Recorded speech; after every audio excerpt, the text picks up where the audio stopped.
지금 사회자분께서 과분한 칭찬을 해주셨는데 멘트는 무슨 개뿔이 멘트예요.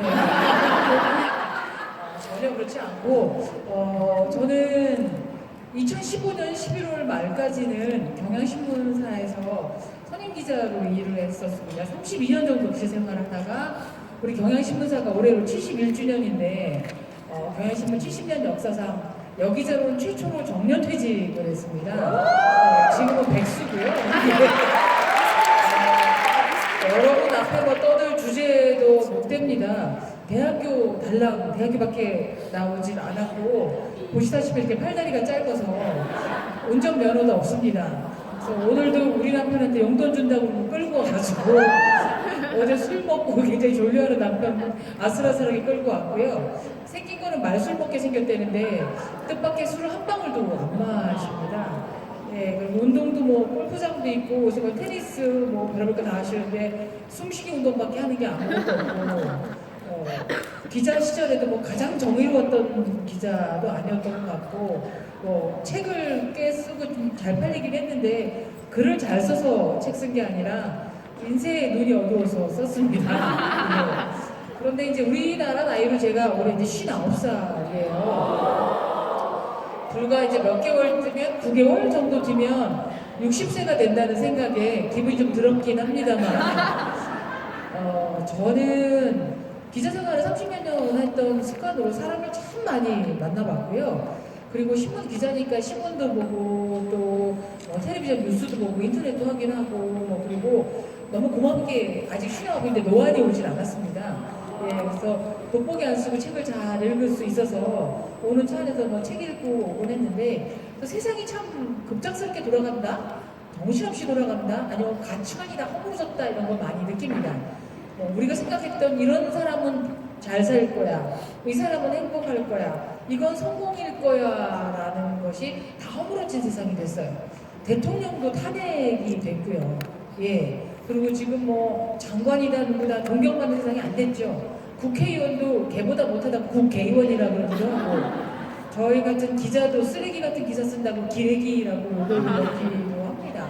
그래서 뭐 어떤 게 행복이다 뭐다 할지 모르겠는데 게다가 여러분들은 그 어떤 인류도 살아보지 못했던 정말 지구만이 아니라 우주 역사상 어떤 인간도 살아보지 못했던 최초의 삶을 사는 인간이시라고 유엔이 선언을 했습니다. 2009년도에 유엔이 건강보고서를 발표하면서 이제 몇몇 사람들한테만 축복처럼 여기던 100세의 삶을 이제는 보통 사람들도 살 수 있는 시대가 됐다.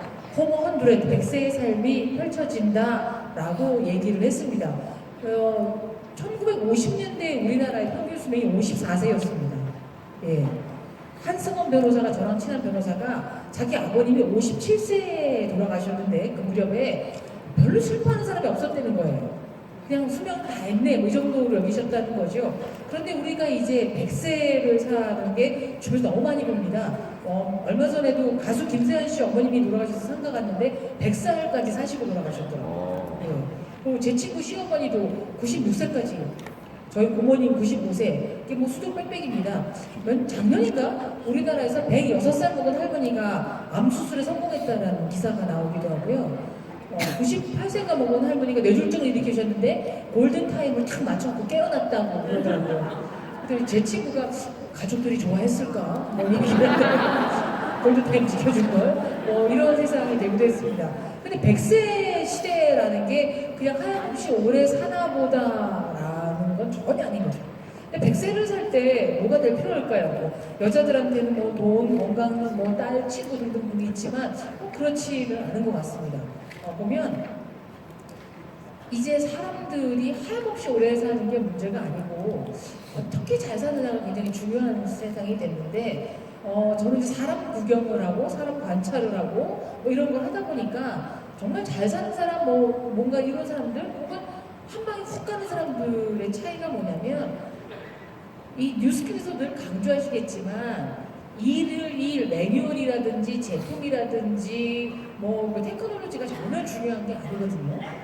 일이 아니라 사람이 하는 거고 이게 전달되는 거는 이 사람의 마음이나 태도라고 생각합니다. 태도, 애티튜드죠. 태도가 정말 어떤 뭐를 하던 지금 뭐 박근혜 대통령이 탄핵이 됐는데 탄핵할 때 1등 공신은 촛불 시위하던 사람들이 아니랍니다. 누구냐면 대통령 측 변호사들이라고 해요. 네. 김평호, 서석구 이런 사람들 택기 들고 나하고 헌재 가가지고서는 막 소리 지르니까 그날 헌재 재판관들이 처음으로 보고서 술을 마시면서 뭐 저런 사람들이 있어 이렇게 됐다라는 거예요. 말 한마디로 완전히 그 세상이 있고요. 최순실 씨 같은 경우도 보니까 어떤 일이든 뭐 우리가 뭐 정확히 이제 다 나오겠지만 왜 이 사람한테 모든 사람들이 등을 돌릴까? 왜 조카도 등을 돌리고 뭐 정확히 모르겠지만 뭐 내연관계에 따른 고영태도 등을 돌리고 장관까지 시켜준 사람도 등을 돌리고 딸내미는 엄마가 울면서 찾아오는 거 걔는커녕 오늘 뉴스 보니까 망명 신청하겠다고 예, 전 남편은 내가 박근혜 옆에 있을 때는 멀쩡했는데 최순실이가 하고 나서 미상조작 있다 욕을 하고 왜 그럴까. 모든 증언들을 보니까 최순실 씨 태도가 굉장히 나빴던 모양이에요. 가정부들이 너무 많이 바뀌어가지고 한 달 한 번씩 바뀌어서 최순득 씨랑 최순실 씨의 가정부들만 모여도 운동회를 할 수 있을 정도로 청팀 백팀 나눠가지고 그리고 전부 증언이 뭐 굉장히 건강졌어요. 병원에도 오자마자 아나무인이었어요. 뭐그 목욕탕에 때밀이 아줌마를 뺨을 때렸어요. 이런 얘기가 나오니까 말도 안 돼 이렇게 되는 거죠. 그래서 이 태도가 정말 애티튜드가 중요한데 이 애티튜드가 얼마나 중요하냐면 진대재 전 정보통신부 장관이 말씀하시기를 A, B, C, D를 점수를 매기면 A가 1점, B가 2점, C가 3점 이런 식으로 매기면 어떤 단어의 조합이 100점짜리일까 보니까 사랑도 70몇 점도 안 돼요. 우리가 정말 가장 위대하고 하는 mother 그것도 뭐 점수가 높지 않아요. 우리가 그렇게 갖고 싶어하는 money 그것도 안 돼요. 그런데 attitude가 조합하면 100점이라는 거예요. 100점짜리 인생의 단어는 태도라는 거죠. 그런데 또 100점을 만드는 단어가 뭐냐면 스트레스입니다. 스트레스. 적절한 스트레스를 받고 자극을 받으라는 거죠. 제대로 된 행동을 태도를 가지면 우리 인생도 100점짜리를 만들어줄 수 있다 그러는데 그 가운데서도 제일 중요한 게 소통하고 공감하는 능력이라고 생각합니다. 박근혜 대통령도 나라 잘 이끌을 막 있었겠지만 전혀 소통이 되질 않았어. 소통이 되질 않았어. 대면 보고 꼭 해야 됩니까? 당연히 해야 되죠. 예. 소리만 보고 될 일이 아닌 거죠. 왜 그러시죠? 뭐 어쩌죠? 뭐 이런 거. 지금 뭐 다 끝난 일이지만 어떻게 세월호 때 눈물 한 방울 안 보였을까? 이런 것들 때문에 사람들이 분노를 자아냈다는 거예요. 돌이킬 수 없고 살아들어서임에도 불구하고 어쨌든 아무리 이 안에 좋은 보석이 있어도 태도를 보여주지 않으면 안 될 것 같은데 거기 제일 중요한 게 ABCD만 아셔도 좀 소통과 공감력을 키울 때 도움이 될 것 같은데요. 첫 번째 A가 뭐냐면 에스크입니다. 에스크. 질문을 던져야 된다는 겁니다. 질문을 해야 되는 겁니다. 제가 한 32년 기자 생활했다 그러면 글을 잘 쓰시나 봐요. 문장력이 좋으시나 봐요. 그런데 기자한테 중요한 건 문장력이 아닙니다. 우리 뭐 작가가 아니거든요. 근데 기자한테 가장 필요한 능력은 뭐냐면 제대로 된 질문을 던지는 능력입니다. 제대로 된 질문을 던져야 제대로 된 답변이 나옵니다. 오늘 점심 때 어떤 메뉴를 먹고 싶어요? 라고 물어봐야지 뭐 어떡할 거야 뭐 배가 고프긴 한데 뭐 이렇게 되고 뭐 짜증이 나서 말하고 싶지가 않을 때도 있고요. 맥락 없이 질문을 던지면 안 될 때도 있는데 근데 이 질문을 사람들이 굉장히 우습게 하는 경우가 많아요. 매일매일 질문하니까 뭐 방귀 갖다 주셨어요? 부터 시작해가지고 뭐 책자 신청하실 거예요? 다 하니까. 그런데 호모 사피엔스라고 인류의 시작과 미래를 다룬 책을 쓴 유발 하라리라는 이스라엘 대 교수가 쓴 호모 사피엔스라는 책이 있습니다. 근데 그 책이 이제 인공지능이 나오면 이게 인류의 재앙일까? 아니면 굉장히 큰뭐 도움이 될까? 뭐 등등 하면서 알파고라고 바둑을 두는 인공지능이 나와서 이세돌 구단을 이겼을 때 다들 깜짝 놀랐잖아요. 그래서 뭐 만 개의 직업이 사라진다는데 이거 어떻게 하면 좋아? 뭐 등등 했는데 이 유발 하라리 교수가 하는 얘기가 인간하고 인공지능하고 해서 인간만이 유일하게 할 수 있는 능력, 차별화되는 거. 인공지능이 아무리 잘 만들어도 절대 할 수 없는 능력이 뭐냐면 질문을 던지는 능력이라는 거예요. 인공지능은 입력된 대로 실행할 뿐이죠. 질문을 던지는 능력, 정확한 질문, 창의적인 질문, 이런 거 질문을 던지는 능력이 인간만이 할 수 있는데 우리가 제대로 질문을 던지지를 않아서 제대로 답변을 못 얻는 것 같아요. 근데 그 질문을 우리 스스로에게 던져야 된다는 겁니다. 우리 스스로에게. 내 마음 내가 잘 알고 내 몸 내가 잘 아는데 무슨 질문이에요? 그런데 우리가 우리 몸 마음 잘 모릅니다. 우리 몸 마음 그렇게 잘 알면 건강검진 결과 뭐 암으로 밝혀졌네. 뭐 우울증인지 이게 피곤한 건지 배고픈지 알 수가 없고 이런 거 하지 못하죠. 그래서 수시로 좀 잘 물어보시는 분요. 내가 괜찮은가? 내가 잘하고 있나? 내가 꼭 이 말을 해야 될까? 뭐 등등등등을 좀 물어보셔야 된답니다. 내가 나한테 왜? 인생에 정답은 없는 것 같습니다. 이제 뭐 상식, 비상식, 뭐가 진리고 뭐도 다 헷갈리는 세상인데 정답은 없지만 나한테 가장 맞는 답, 나한테 가장 어울리는 답은 내 안에 있어요. 근데 이걸 자꾸 물어봐서 자문자답을 얻어야 되는 거죠. 그런데 우리는 맨날 무슨 누구한테 물어보고 어떡할까요? 네이버 검색해서 지식인에도 물어보고 친구한테도 투덜거리지만 그거는 남들이한테 어울리는 거지 내가 나다운 답을 얻지 못한다는 거예요. 이 사업을 할 때도 자기 스타일로 하셔야 되는 거예요. 한때 리더십 구미로서 엄마 리더십, 부처님 리더십, 무슨 군인 리더십 장난도 아니었는데 그건 자기 특성에 맞게 하셔야 된다고 생각해요. 근데 자꾸 물어보셔야 된다라는 겁니다. 그래서 물어보시는 것 중에 제일 중요한 게 뭐냐면 내 마음이 괜찮은가, 내 몸이 괜찮은가, 어쩔까 저쩔까도 있지만 제일 물어볼 건 내가 왜 일을 하지? 내가 왜 돈을 벌지? 이걸 좀 물어보셔야 되는 겁니다. 사람들이 이거에 대해서 헷갈려 합니다.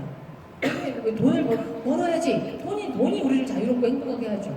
우리 인간한테 정말 중요한 건 돈 밥통이에요. 돈 잘 벌어서 밥 잘 먹고 똥 잘 싸는 것처럼 아름다운 일이 없어요. 그런데 정작 이 세 가지 일에 대해서 괜히 복도서 얘기를 못해요. 저도 그렇거든요. 강사를 얼마 주실 거예요? 물어보고 치사하게 주면 그게 뭐야? 그런데 제대로 좀 물어봤어야 되는 거예요. 근데 돈을 왜 벌죠? 돈만 벌려면 여러분 마약 상황하시면 더 빨라요. 네, 마약 상황하시면 더 빨라요. 부동산 몇 개 왔다 갔다 하셔도 더 빨릴 수가 있어요. 그럼 또 일을 왜 하시죠? 이런 업에 대한 느낌이 있으셔야 된다라는 겁니다. 저는 경향신문을 이제 1년 반 전에 그만뒀지만 마지막 경향신문에 국장급으로 받았던 월급이 300 몇십만 원밖에 안 됐어요. 정말 눈물겨운 월급이죠. 눈물겨운 월급이었죠. 그런데 돈만 번다고 생각해서 못 다녔을 거예요. 경향신문에서 일이 참 좋았어요. 돈으로 살 수 없는 일이었고 내가 사람들 많이 만나고 해서 모두도 그렇게 있을 겁니다. 그리고 이 돈이라는 게 얼마나 숭고하고 신성한지도 아셔야 된다는 거죠. 왜? 돈 때문에 살아요. 다. 교황도 월급 받습니다. 예, 박근혜 대통령도 월급 받고요. 스님들도 4월 초파일 날 모든 걸 비워야 된다, 비우세요. 그러고도 자기 절에 조금이라도 굴전이 적게 와 있으면 아니 우리가 마케팅을 잘못했나? 이러면서 굉장히 속상해해요. 예. 그래서 그런 걸 생각하셔서라도 내가 진짜 돈을 벌어서 하고 싶은 일이 뭘까? 그리고 어떻게 돈을 벌어야 될까? 그리고 이 일을 내가 왜 하는 거지? 그냥 친구가 오라 그래서 했으니까 그거하고 되게 달라요. 여러분이 혹시나 시간이 나시면 요요마와 실크로드 앙상블이라는 다큐멘터리 영화가 있습니다. 올레 TV에서도 지금 거의 싸구려로 볼 수가 있는 데이고 극장에서 끝난 거예요. 요요마와 실크로드 앙상블은 뭐냐면 요요마라는 세계적인 첼리스트가 부와 명예를 다 누린 사람인데 중국 사람인데 아버지가 프랑스 유학 갔다가 그 사람을 낳아서 미국 와서 이제 생활하게 됐으면 되게 국제적인 사람인 거죠. 그런데 내가 첼로 연주를 한다는 게 무슨 의미일까? 음악으로 내가 어떤 일을 할 수 있을까라고 하다가 성공하고 난 이후에 각 나라에 근데 그게 무슨 미국, 영국 이런 게 아니라 시리아, 이란, 중국, 한국, 일본 이렇게 해서 중국에 비파하는 사람, 스페인 저 고산지대에서 이렇게 홈파이프 하는 사람, 그다음에 한국에 사물놀이 하는 우리 이런 분들 각자 고유한 악기를 가진 사람들을 모아서 실크로드 앙상블을 만들어가지고 그 동양과 서양과 전통 악기들이 모여서 내는 아름다운 선율을 만든 가정을 그린 거예요. 근데 그 사람들이 각각 자기 나라 가서 또 음악회도 만들기도 하고 세계적인 연등도 하는 거죠. 그러니까 여러분이 하시는 일이 그냥 나는 뉴스캠 가입해서 돈 벌고 이게 아니라 여러분들은 아름다움을 선물하는 거예요. 저는 뉴스캠 본사를 갔었습니다. 최고 대회 할 때 취재를 했었었는데 제가 여기에 강의에 참여하게 된 것도 저는 믿음이 없는 곳에서는 강의 안 하죠. 네. 왜냐면 1억을 줘도 안 할 거예요. 예. 주는 것도 없었어요, 사실. 그런데 본사에 갔을 때 본사 임직원들의 얼굴이 너무 맑았어요. 그리고 너무 신나 보였어요. 본사 회장 방을 가봤더니 미키마우스 인형 많고 도날드 구피 차가 뭐 있고 그래서 이렇게 천진난만한 동심을 가진 사람들이 하는 곳이라면, 그리고 제품이다 뭐 한다 그러면 이건 한번 볼 필요가 있겠다. 그래서 솔트레이크 시티고 거기 유타주 가서 다 했었던 기억이 납니다. 그래서 이게 제일 중요한 건 내가 하는 일이 뭔가의 업을 알고 이게 남들한테 어떤 도움을 줄 수 있고 어떤 선한 영향력을 미칠 수 있는가도 좀 생각을 해보셔야 되는데, 어떤 일이든 스스로에게 질문을 잘 던지면 굉장한 그게 되는데요. 잘 성공한 사람, 잘 물어서, 여기 왼쪽에 있는 사람이 스티브 잡스입니다. 성격 더럽습니다. 지가 만든 회사에서 쫓겨났고요. 그리고 스탠퍼드 대학교 졸업식 가서 축사를 좀 해주세요 그랬더니 기껏 하는 얘기가 내 인생이 제일 잘한 일은 대학을 중간에 때려친 거라는 얘기라서 끝까지 졸업한 사람들한테 찬물을 끼얹곤 했는데, 이분은 돌아가셨지만 앞으로 더더욱 이분의 업적, IT 쪽만 아니라 각종 창의적인 일, 뭐 이런 일들은 뭐 놀랍게 할 거예요. 근데 이 사람 어떤 일을 할 때마다 이게 돈이 될까, 내 명예가 올라갈까 보다는 이게 내일 내가 죽어도 혹은 내일 지구가 멸망해도 내가 이 일을 하고 싶을까? 의미와 재미가 있느냐를 따졌다라는 겁니다. 근데 의미와 재미는 남들이 규정해 주는 게 아니라 내가 느끼는 거예요. 내가 느끼는 거예요. 저는 수학이나 과학은 젬병인데 과학자나 수학자는 수학처럼 아름다운 게 없다는 거예요. 공식대로 쫙 풀어 답이 나오니 얼마나 황홀하냐는 거죠. 그리고 글을 안 쓰시는 분들은 어떻게 이렇게 어렵게 글을 쓰세요 그러지만 저는 글을 쓸 때가 제일 행복해요. 그래서 각자 자기가 의미를 찾아오면 되는 일인데, 그 덕분에 이분은 아마 22세기가 가도 스티브 잡스는 기억을 할 거고요. 오른쪽에 있는 분이 메리케이라고, 메리케이 화장품 만든 파운더입니다. 제가 뭐 남의 회사 화장품 대표를 굳이 예를 든 이유는 뭐냐면, 이 여자는 10몇 살에 애를 낳고 식당에서 음식을 나가던 종업원이었습니다. 그런데 애는 커가는데 돈이 없어서 장난감이나 교재 줄 돈도 없었는데 어떤 사람이 와서 이거 좀 사주세요. 돈이 없다 그러니까 10개만 팔아주면 하나 공짜로 드릴게요 해서 거기 모성애가 발동해서 한번 팔아봤는데 놀라운 세일즈 능력을 발견한 거예요. 그래서 식당을 접고 가정용품 파는 회사에 들어가서 잘 팔았는데 몇 년을 열심히 팔았어도 승진은 조직을 관리하거나 스펙이 좋은 남자들이 하고, 그리고 돈은 회사가 다 가져가는 거예요. 분하고 억울하고 짜증이 났겠죠. 근데 징징거리고 투덜대지 않았단 말입니다. 자기한테 물어보는 거예요. 자기한테. 이런 회사는 없을까? 내가 아무리 학벌도 없고 경력도 없지만 이렇게 일해서 성과를 내면 따박따박 승진도 하고 뭐 팀장을 시켜주고 뭐를 하든 하고, 그리고 이렇게 돈을 회사에 많이 벌어주면 인센티브가 됐던 아니면 보너스가 됐던 상여금이 됐던 뭐 나한테는 좀 돌아오는 게 있는 회사, 그리고 내가 애를 키운 엄마니까 아침 일찍 나가면 일찍 좀 들어오고 늦게 나가면 좀 늦게 들어오고 유연하고 탄력 있는 근무를 할 수 있는 회사는 없을까? 라고 물어본 거예요. 자기한테. 남한테 상의하고 폭력으로 징징거리진 않고. 그래서 한번 내가 만들어보자라고 만든 회사가 화장품 유통하는 메리케이라는 회사였어요. 근데 잠깐의 꿈으로 끝난 게 아니라 자기는 그런 남들한테도 그런 좋은 기회를 줄 수 있는 회사를 만들자는 생각에 100살까지 잘 먹고 살다가 90몇 살에 돌아가셨다는 겁니다. 그래서 여러분들도 무슨 일인데 내 안에 있는 답을 끄집어낼 정도로 물어보셔야 되고요. 서울대 어느 교수가 그러더라고요. 간단한 팁이 있다고 나한테 물어보는 거. 할까 말까 하신 일은 하시랍니다. 도박이나 마약이나 뭐 이런 게 살인 같은 게 아니라면. 왜? 죽기 전에 가장 후회되는 일은 하지 않은 일에 대한 후회이지 한 일에 대한 후회는 없다는 예. 그때 내가 왜 그랬을까 보다는 내가 그때 왜 안 했지? 뭐 이런 것들이라는 겁니다. 그 다음에 갈까 말까 하신 일들은 가시랍니다. 예. 가기 싫을 때 되게 많아요. 뭐 친하지도 않은데 무슨 상가집에 오라고 그러고 뭐 얘는 카톡으로 청첩장 보내놓고 어떻게 오라는 거야. 계좌번호 왜 적어놨어. 뭐 이렇게 얄미울 때도 있죠. 그리고 동창이나 무슨 이런 것도 모임되면 뭐 봄이 됐는데 우리 만나볼까 그러는데 이상한 애들 되게 많아요. 이렇게 영리한데 싫어 싫어 싫어. 이게 또 저렇게 잘난 척할 거 아니야. 그렇게 이상한 말만 해. 뭐 이런 그 기분이 나쁘겠지만 그런데 그런 때는 가서 얻는 게 되게 많아요. 왜? 한국 사람 아까 뭐 SNS도 해라 뭐 어쩌랬지만 마음을 가장 잘 표현해 줄 수 있는 장소가 그런 경조사 장소예요.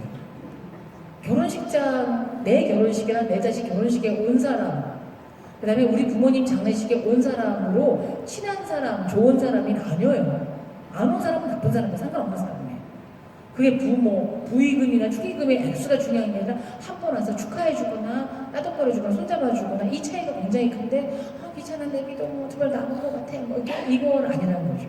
또 난해한 모임들이 있어요. 여기 한번 여기 있잖아 뭐 사람들 만났어 모아놨어 한번 올래? 뭐 동창에서 올래? 이상한 사람도 많지만 이상한 사람들 배우는 게 되게 많아요. 제 친구 중에서도 정말 말 이상하게 하는 애가 있어요. 되게 얄밉게 어떻게 저런 말 할까 싶어서 빈정 되게 상해요. 저한테 물어봐요. 인경아 너 마스카라 어딨어? 그래서 나 어디 거 써? 그랬더니 떡진다. 난 절대 그거 안 써야지. 그런 얘기를 하고 50살이 넘었을 때 50살 넘었을 때 저한테 너 늦둥이 가졌니? 그러더라고요. 아니? 그랬더니 어머 똥 빼? 그래서 막 이렇게 절떡이 들어간 옷 못 입게 만들고 신나는 말을 해요. 얼마 전에도 그 만나다 걔 나오는데 이제 안 가고 싶은데도 갔더니 모르는 사람들이 있었을 텐데 맞다 네 별명이 옥돌매였지? 그러는 거예요. 그래서 옥돌매가 목살 떨어진 매주잖아요. 그래서 내가 뭐 그렇게 떨어진 매주는 아닌데 생각했더니 너 몰라? 그래서 뭔데? 했더니 옥상에서 떨어진 메릴린 먼로 이러면서 네가 키는 작지만 가슴은 크잖아 또 얘기를 해요. 사람들 부끄럽게 만들고 그런데 처음에 이런 애가 있나 싶지만 그 다음부터는 굉장히 신기했어. 얘가 어디까지 표현력을 넓혀가지고 어디까지 민정될 수 있나 한번 해봐라. 너무 귀여운 거예요. 노천적이고 창의적이에요. 그래서 그런 것에도 교훈이 있기 때문에 애들한테 가셔야 될 거고요. 그 다음에 살까 말까 하시는 분들은 안 사는 게 낫답니다. 왜냐하면 정말 사고 싶었더니 이미 저질렀어요. 나중에 후회를 할지 모르지만 어쨌든 간에. 그리고 더 중요한 건 나한테 물어보는 것만큼이나 남들에게 물어보는 걸 두려워하지 마십시오. 남들에게 물어보는 걸 두려워하지 마셔야 합니다. 참 신기한 게 저도 직장에 강의를 많이 다니는데 강의 끝나고 질문 있으시면 해보세요. 그러면 여성들이 얼마나 말씀을 잘하세요. 도깨비 드라마 하나 보고 4시간을 떠들잖아요. 그래서 공유가 어쩌고 됐는데 호두 죽이지 않는다. 딱 4시간 떠드시는 분이 강의 마치고 질문해보세요. 그러면 남자분들은 손 드는데 여자분들 거의 손을 안 들어요. 그럼 남자분들 대단히 훌륭한 질문을 하냐면 기껏 들어서 질문하세요. 했더니 왜 이렇게 말씀이 빨라요? 어디다 얘기를 하고 멈칫하게 만들고 뭐 이러는데 여성분들이 왜 손을 안 드냐면 내가 이 질문하면 그것도 못 알아들었냐고 핀잔받는 거 아닐까? 너무 주제롭게 네가 왜 나서냐 그러는 거 아닐까? 말을 도리 없다고 하는 게 아닐까? 이런 것들을 자기 검열이 너무 심한데요. 중요한 건 물어보는 사람한테 기회가 온다는 겁니다. 질문을 던져야 답이 온다는 겁니다. 대단한 것도 아니에요. 그런데 물어보는 건 어떤 내용을 물어보느냐가 아니라 어떻게 물어보느냐가 되게 중요한 거예요. 어떻게 물어보느냐가 되게 중요한 거예요. 어떻게는 뭐냐면 귀엽게 물어보셔야 됩니다. 연령과 직위에 상관없이 우리가 언제부터 새로운 단어들을 다 알게 됐어. 우리가 사드를 언제 알았어요. 사드를. 네? 그리고 뭐 브렉시트네 메르스네 이런 거 어떻게 알아요? 다 모르잖아요. 물어보면 되는 거예요. 드라마 보면 또 새로운 탤런트들 무지무지 나오고 뭐 이상한 애들이 결혼한다 이런 애들도 있었어 싶기도 하고 무슨 뭐 변호사님 누가 하고 다 어떻게 알아요? 근데 모르면 그냥 이 사람이 누구예요? 뭐 이게 뭔데? 브렉시트가 어떤 거예요? 이렇게 귀엽게 막 그 영국이 이제 EU에서 탈퇴하려고 그러는데요. 알려주잖아요. 뭐 텔레비마다 얼마나 이상한 거 많아요. 뭐 요즘 애들이 뭐 생선 주세요. 그래서 그게 뭐야 그랬더니 생일 선물을 주셔서 생선이라고 그러더라고요. 생선이 뭐야 뭐 이러고 싶죠. 그리고 뭐 이상한 힙합 가수 많이 나오잖아요. 뭐 도끼도 있고 딘딘 치코 뭐 누구 나오고 뭐 별의별 이름 브로콜리 넘어져 뭐 가수들도 이상하게 헷갈리는 애들 되게 많은데 그럴 때 이상한 그냥 물어보셔야 야 도끼가 뭐 하는 애야? 이렇게 귀엽게 물어보면 우리 딸 엄마 제가 힙합 가수인데 뭐 혼사가 되게 심해가지고 외제 자동차가 몇 개고 막 얘기를 해줘요. 근데 우리 영감은 뒤에서 야 도끼가 뭐 도끼가 뭐 형은 망치가 그렇게 되면 말하고 싶지 않아. 그래서 이렇게 되는 거죠. 나이 연령에 상관없이 좀 귀엽게 물어보시는 거예요. 어떤 건데요? 뭔데요? 사람이 답해주고 싶어야 되는 거잖아요. 제가 만났던 숱한 어르신들 중에 다시 만나고 싶은 분이나 뭔가 있는 분은 귀여움을 잃지 않으시는 분이었어요. 이제 카리스마 이런 거 사람들은 안 통해요. 다 똑똑하다는 거예요. 자기도 다 안 되는 거예요. 요새 무슨 뭐 경력이나 연륜이나 지혜나가 필요한 세상이 별로 아니에요. 어느 며느리가 시어머니한테 어머니 김치 어떻게 담가요? 안 물어봐요. 네? 인터넷에 치죠. 김치 어떻게 담가요? 그럼 또 금방 댓글 올라와요. 사서 드세요. 농협 강추? 이렇게 댓글 올라와요. 근데 이거를 귀여운 어머니들이 얘야 이게 아니라 그냥 애들은 며느리한테 좀 샀니? 뭐 어쩌니 귀엽게 좀 물어보시는 것 이런 걸 하셔서 여러분이 이제 좀 풍요화 좋았으면 좋겠고요. 그 다음에 이제 뭐냐면 B예요. 어디를 향해서? 어이구 예. 빌리브예요. 믿습니다. 저는 기독교인은 아니지만 믿음 천국 보신 지옥이라는 말을 믿습니다. 제가 만난 훌륭한 분들 보면 재능도 있어야 되고 재수도 있어야 돼요. 화가들 경우에도 제가 좋아하는 모딜리안이라든가 고호나 정말 그림이 작품이 훌륭하고 지금 뭐 수백억에 팔리기도 하지만 재수가 없는 사람들이었어요. 살아생전에 너무 가난해서 고호도 맨날 동생 태워야 돈 좀 보내줘 이렇게 편지 썼던 것만 이어지고 있고 모딜리안이도 너무 가난했는데 반면에 피카소라든가 살바도르 달리 이런 사람들은 아주 재수까지 있어서 평생 부와 명예 다 누리고 있었던 사람인 거죠. 그러나 뭐 재능도 중요하고 재수도 중요하고 하지만 가장 중요한 건 내가 꼭 이거 할 거야라는 믿음? 이게 있으면 나라도 구하고 자기도 굉장히 행복해지는 사례가 있습니다. 예를 들면 왼쪽에 있는 사람이 이수신 장군입니다. 제가 실수로 이수신 장군을 1945년생으로 썼네요. 죄송합니다.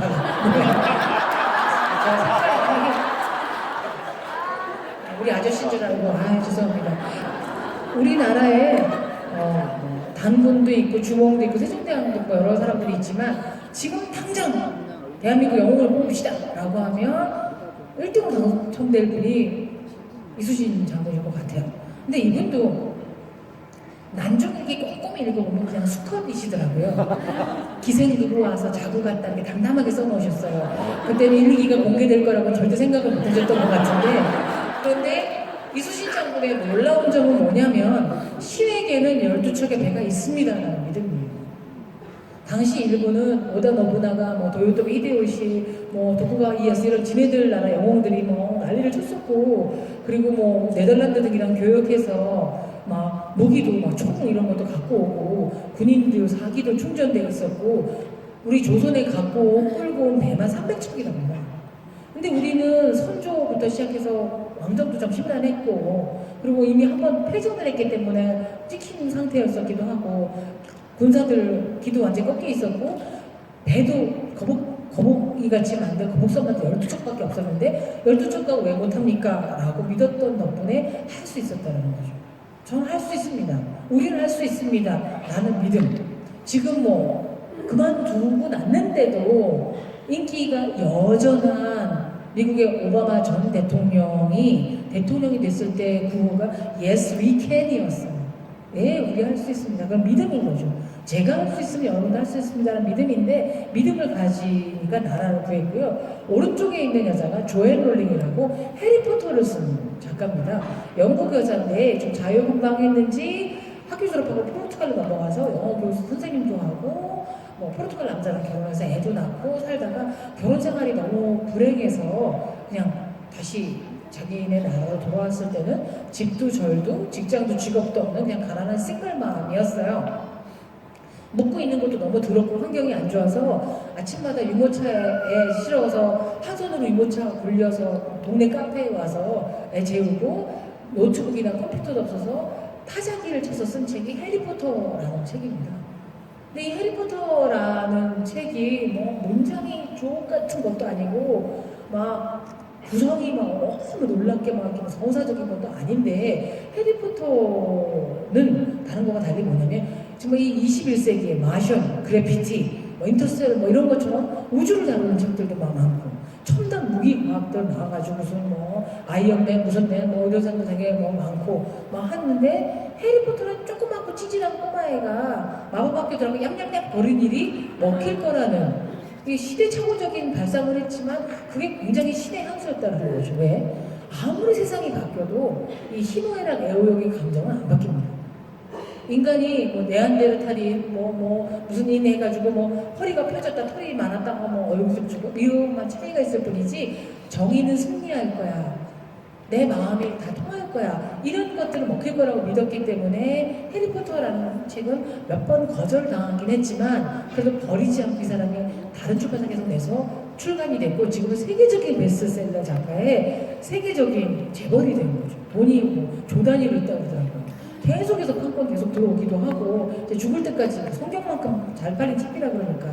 근데 이 지금 보여드리는 사진은 돈을 많이 번 이후에 성형수술을 싹 다 리모델링을 하고 명품 옷과 보석을 두르고 있는 사진이에요. 연하의 남편이랑 재혼까지 해서 지금 영국의 무슨 캐슬 성에 삽니다. 근데 저는 조안 롤링을 해리포터라는 작품으로도 좋아했지만 오프라 윈프리라는 여자랑 인터뷰하는 걸 보고 굉장히 마음에 들었어요. 뭐라고 그랬냐면 오프라 윈프리가 물어봐요. 조안 롤링 씨 돈을 많이 버니까 어떤 점이 좋습니까? 저같이 가정스러운 성격이라면 막 웃기를 넘기면서 역시 노블리스 오블리제를 실천할 수 있게 돼서 무한한 기쁨이라고 생각합니다. 뭐 이럴 것 같은데 이 조안 롤링이 너무 당당하게 그러는 거예요. 돈을 많이 버니까 물건 살 때 스트레스가 없습니다.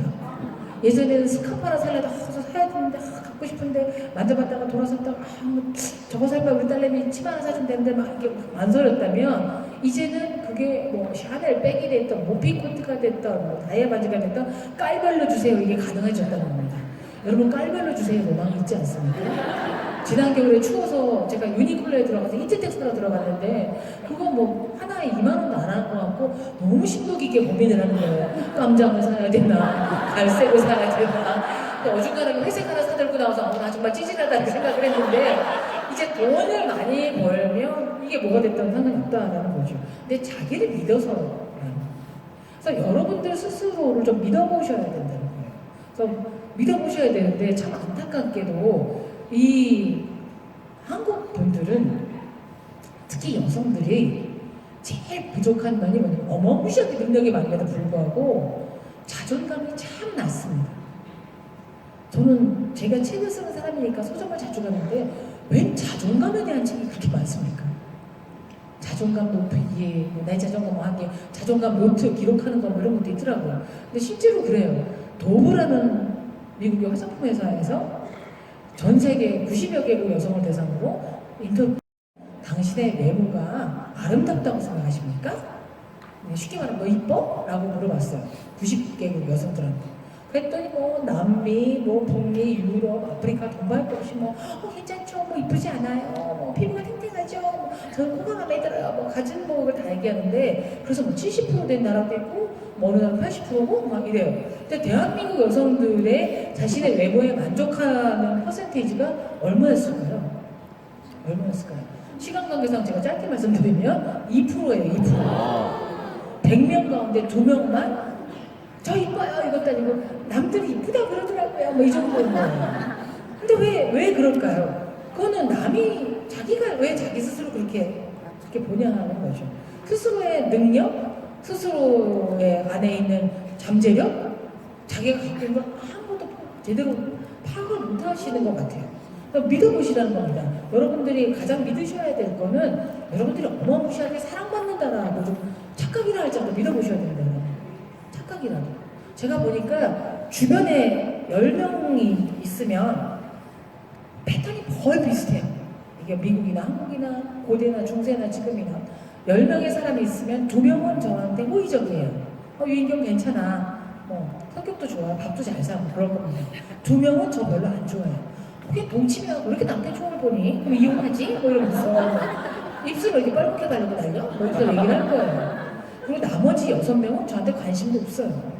제가 몇 살인지 어느 프로한테 뭔지 다 알지도 못해요. 그런데 많은 분들이 저를 좋아해주는 2명의 사람이랑 유대관계를 공고히 하고 감사히 여기고 확장을 밀득할 생각을 안 하고 나한테 별로 호감이 없는 사람들한테 나 그런 사람 아니에요. 나 괜찮다면 이미지를 자꾸 바꾸려고 그 사람들 공을 들이고 나머지 저한테 아무 관심 없는 6명한테 나한테도 저 사람들이 나를 싫어할 거야. 나 우습게 할지도 몰라라고 착각들을 한다라는 겁니다. 근데 남들이 우리들한테 그렇게 대단한 관심이 있지도 않아요. 제 후배가 정말 일도 잘하고 똑똑한 애였는데 본인이 코가 낮은 게 고민이었는지 코 높이는 수술을 하고 나타나서 그리고 그랬구나 뭐 이러고 말하는데 얼마 뒤에 오더니 선배 속상해 죽겠어요 그러더라서 왜? 그랬더니 10년 만에 대학교 동창회 갔는데 동창들이 혹시나 이 코 수술한 거 알아볼까 막 이러고 있는데 다 손을 잡고 그러더래요. 넌 어쩜 그대로다 그러더래요. 자기가 왜 몇백만 원 들여가지고 맞춤까지 하면서 수술했는지 모르겠다고 그대로 했는데 그래서 이거 나도 관심 없어요. 그리고 제가 혹시라도 저한테 이미지 안 좋은 사람들한테 저 그런 사람 아니에요 라고 하려고 막 뭐 기부도 하고 그 다음에 막 아프리카까지 건너가가지고 막 키드니 주사 맞고 막 걔들 껴안고 울고불고 막 사진이랑 찍혀서 내보내면 아 인경이가 달라졌어요 그러는 게 아니라 가지가지 한다. 아프리카까지 갔대? 제 칭찬받으려고 그러면 지옥도 가겠다? 뭐 이따 얘기하더라고요. 근데 반면에 제가 나쁜 일이 얽혀도 저를 좋아해주는 2명의 사람들은 더 걱정해주고 은경아 네가 어쩌다가 그런 사람을 만났어. 야 시간 이상 나 해결해 줄 거야. 야 올해 삼재랬더니 네가 삼재 때문에 보다 뭐 이렇게 되는 거예요.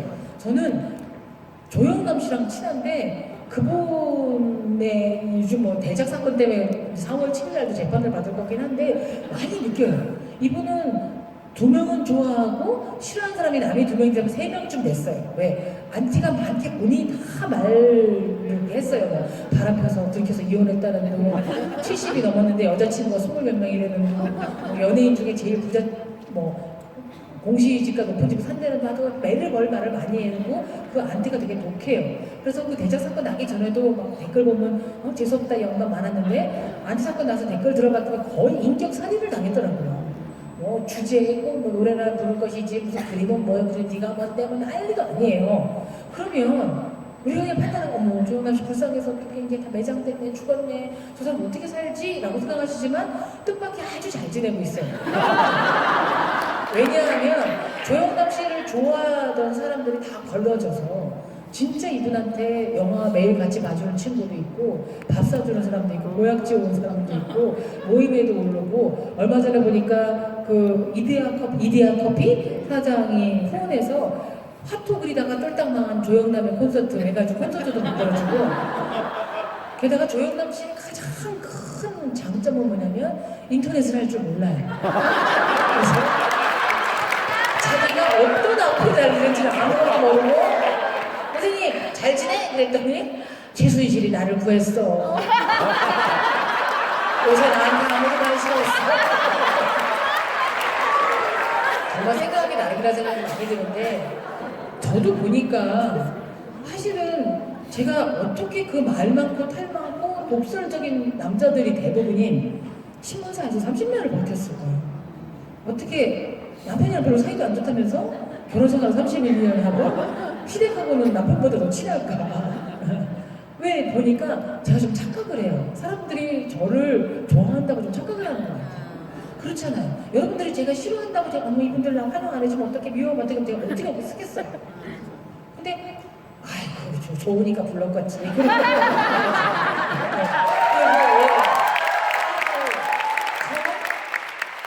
30년 가까이를 인터뷰를 하면서 살았어요. 처음 만나는 사람들 대부분이에요. 유명한 사람이든 살인자거나 뭐건. 이 사람이 나한테 적개심을 갖고 있을까 생각하면 말을 못 꺼내죠. 인터뷰라는 게 얼마나 무례한 일입니까? 생전 처음 만난 사람한테 왜 그러셨어요? 라든지 어떻게 그렇게 사셨어요? 이런 걸 어떻게 묻겠어요? 직장생활도 마찬가지였던 것 같아요. 그 독설적인 남자한테 왜 그랬을까? 근데 저는 그냥 곡장이 저 어린 시절부터 유인경 이리 와봐 그러면 야단을 치려고 불렀는데도 불구하고 야단을 칠 거라는 생각을 별로 안 하고 오늘은 또 뭔 선물을 주시려고 그러나 뭔 칭찬해 주시려고 그러나 그럼 막 넘어가고 극장 왜요? 그러면 야단 치려고 불렀다가 너무 해맑게 오니까 야단 못 치고 별거 아니고 이 기사 여기가 좀 잘못된 것 같아 이거 좀 고쳐 그러면 알겠습니다 고치겠습니다 돌아서 고쳐서 그냥 끝이었어요. 근데 전혀 스트레스가 없었죠. 그 사람이야 스트레스 받았겠지만 그 문제고 근데 우리 다른 후배들이 기자들이나 누구도 보면 칭찬해 주려고 이러봐 그래도 왜 부르시지? 내 기사가 잘못됐나? 뭐 독자가 항의 전화 온 거 아닌가? 뭐 내가 어제 회식 때 노래방 안 따라갔다고 뭐 나다치려 그러나? 각종 불길한 시나리오를 내면서 막 이렇게 꽁꽁거리고 가면 쟤는 왜 칭찬하려고 하는데 얼굴도 안 마주치고 날 피해? 벽이 생긴다는 거죠. 누군지 모르고 아직 모르겠지만 이 사람이 나를 미워할 거야. 나 싫어하면 어떻게 어색해서 이런 편견을 버리시라는 거죠. 결혼 생활도 마찬가지였던 것 같아요. 시댁하고도 뭐 이렇게 뭐 시어머니한테 엄마 부르는 분들도 있는데 그냥 이상한 사람들이고 그렇잖아요. 우리 시어머니도 제가 막내 며느리여서 시어머니 노릇을 할 에너지가 남아있지 않으셨지만 그럼에도 불구하고 야 너는 그렇게 배웠니? 친정에서? 이런 말씀 물어보셨을 거예요. 어떻게 저한테 그런 말씀하세요? 왜 제 뿌리까지 흔드세요? 왜 친정에 억울하세요? 이럴 이유가 없는 거죠. 저는 너무 단순하게 우리 시어머니가 물어보신다고 생각했어요. 너는 친정에서 그렇게 배웠니? 그러시길래 해맑게 웃으며 내 어머니 그렇게 배웠어요. 결국 어머니가 네가 성격은 좋다 이걸 하셨죠. 네. 성격 좋으면 됐지. 뭘 더 바랄 수 있어. 그게 저를 참 평화롭게 해줬던 것 같아요. 네. 왜 미리 사람들이 그 다음에 약간의 이런 뻔뻔함? 미워할 수도 있지. 뭐 어떻게 할 거야? 뭐 이런 거? 이게 필요하다고 생각해요. 그 다음에 여러분들이 어마무시하게 능력이 있으시다고 믿으셔야 되는 거예요. 능력이 별거 아니에요. 능력이 별거 아닌 게 뭐 타고나기를 천재를 타고난 사람도 있어요. 레오나르도 다빈치도 그렇고 뭐 아인슈타인도 그렇고 뭐 등등이지만 인류 역사상 손꼽을 정도잖아요. 그렇잖아요. 다 비슷한데 이걸 꺼내 보이느냐 안 꺼내 보이느냐 이것도 중요한 거고 어떤 일이 있을 때 할래요 말래요 했을 때 할게요라고 하는 것만으로도 엄청나게 능력이 있어지는 거라고 저는 생각해요.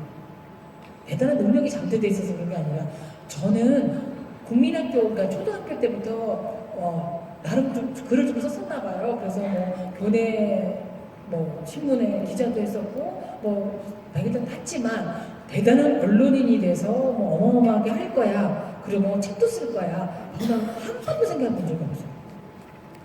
저는 뭐 모래시계 세대에서 하도 대범하고 뭐를 막 신난해가지고 저는 운동 뭐 심상정 씨나 뭐 이런 운동권처럼 공장에 들어가서 노동자들을 교화시키고 교육시키고 그래갖고 새로운 세계를 전복할 거야라는 야심보다는 사장이랑 결혼해서 복지가 잘 된 공장을 만들도록 뒤에서 조정을 해야지 그럼 말도 안 되는 생각을 하고 있었어요. 근데 결혼은 혼자 하는 게 아니라 어떤 남자가 결혼합시다 그래야 되는 거잖아요. 그 무렵에 제가 그렇게 남자한테 인기 있는 스타일이 아니어서 너무 많이 먹고 떠들고 뭐 이러니까 70번 선을 본 끝에 우리 남편을 만나서 직장생활 한 4년 정도, 3년 반 정도 하다가 때려치고 결혼하자는 말에 너무 신이 나가지고 성분 지 2달 만에 결혼하고 결혼한 지 2달 만에 후회하고 이제 게을러서 이혼도 못하고 살고 있는데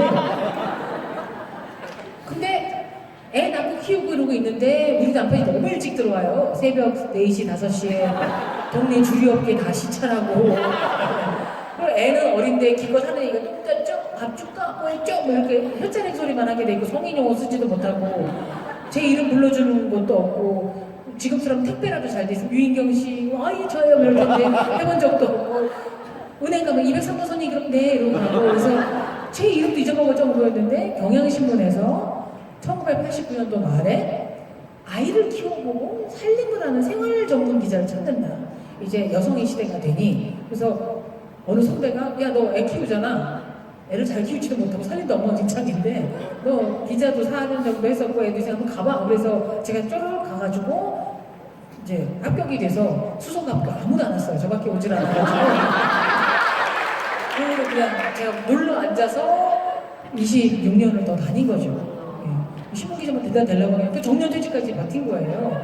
그런데 거기에서 제가 방송 출입을 했는데 KBS에서 전국 생방송 뭐 전국은 지금이라는 프로에서 그 주간에 방송 소식을 정리해줄 여기자가 필요하다면서 한번 나와주실래요? 그러길래 방송 한번 나가볼까? 뭐 새벽 프로니까 누가 앞으로 쓰겠어? 뭐 이런 생각에 한번 쓱 나가봤다가 아니면 잘리겠지 라고 했는데 이게 그냥 꾸역꾸역 가서 지금 뭐 동칩이라든가 명견만이들까지 20년째 계속 나오고 있어요. 그리고 글도 쓰고 뭐 했는데 방송 나온 걸 보고 어떤 분이 그럼 강의를 좀 해달라는 거예요. 그래서 강의라면 뭐가 좋죠? 그랬더니 강사료가 짭짤하다는 거예요. 콜! 그래서 이제 강의를 하기 시작했어요. 뭐 재능 이런 거 없어요. 제가 뭐 언제 이렇게 했어요. 신앙 간증도 안 해보고 저는 아무것도 해본 적이 없어요. 그리고 그때 방송국에서 만난 어떤 출판 평론가가 제가 아줌마가 돼서 너무 신난다. 치즈버 선보다 뭔가 내숭 떨고 취미는 자수해요. 이런 거짓말 안 해서 너무 좋다. 그랬더니 그렇게 아줌마 된 게 신나면 책을 써보래서 책 쓰면 어떤 게 좋아요? 그랬더니 책을 쓰면 이 책이 알아서 막 지가 팔린다는 거예요. 강의처럼 평창까지 올 필요도 없고 그냥 내버려두면 지가 다 팔린다. 아 정말요? 그래서 인생의 눈이 어두워서 책을 써봤어요. 혹시나 안 팔리면 안 팔리면 할 수 없죠 뭐. 그래서 동명이인이 썼다고 거짓말 하려고 제 사진도 안 내고 근데 그 책이 굉장히 잘 팔렸던 거예요. 그래서 지금 올 4월 달에 제 10권째 책이 나와요. 네. 이거는